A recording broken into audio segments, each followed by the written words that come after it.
بسم اللہ الرحمن الرحیم۔ الحمدللہ،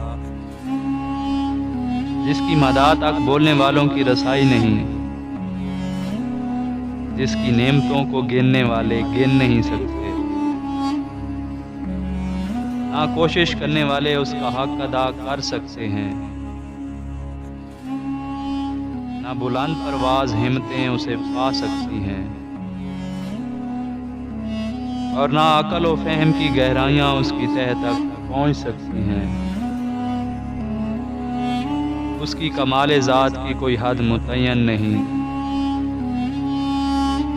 نہ اس کے لیے کوئی توصیفی الفاظ ہیں، نہ اس کی ابتدا کے لیے کوئی وقت ہے جسے شمار میں لایا جا سکے، نہ اس کی کوئی مدت ہے جو کہیں پر ختم ہو جائے۔ اس نے مخلوقات کو اپنی قدرت سے پیدا کیا، اپنی رحمت سے ہواؤں کو چلایا، اور تھر تھراتی ہوئی زمین پر پہاڑوں کی میخیں گاڑی۔ دین کی ابتدا اس کی معرفت ہے، کمال معرفت اس کی تصدیق ہے، کمال تصدیق توحید ہے،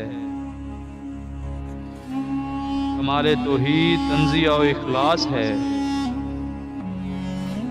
اور کمال تنزیہ و اخلاص یہ ہے کہ اس سے صفتوں کی نفی کی جائے، کیونکہ ہر صفت شاہد ہے کہ وہ اپنے موصوف کی غیر ہے، اور ہر موصوف شاہد ہے کہ وہ صفت کے علاوہ کوئی چیز ہے۔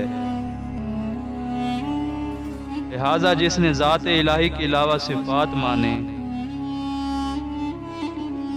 اس نے ذات کا ایک دوسرا ساتھی مان لیا، اور جس نے اس کی ذات کا کوئی اور ساتھی مانا، اس نے دو ہی پیدا کی، اور جس نے دو ہی پیدا کی، اس نے اس کے لیے جز بنا ڈالا، اور جو اس کے لیے اجزاء کا قائل ہوا وہ اس سے بے خبر رہا، اور جو اس سے بے خبر رہا اس نے قابل اشارہ سمجھ لیا، اور جس نے اسے قابل اشارہ سمجھ لیا اس نے اس کی حد بندی کر دی، اور جو اسے محدود سمجھا وہ اسے دوسری چیزوں کی ہی قطار میں لے آیا، اور جس نے یہ کہا کہ وہ کسی چیز میں ہے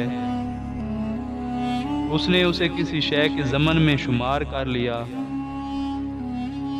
اور جس نے یہ کہا کہ وہ کسی شے پر ہے اس نے اور جگہیں اس سے خالی سمجھ لیں۔ وہ ہے، ہوا نہیں،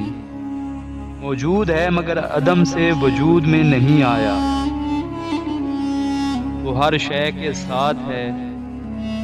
نہ جسمانی اتصال کی طرح،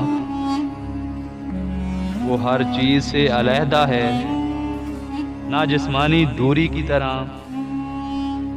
وہ فاعل ہے لیکن حرکات و آلات کا محتاج نہیں، وہ اس وقت بھی دیکھنے والا تھا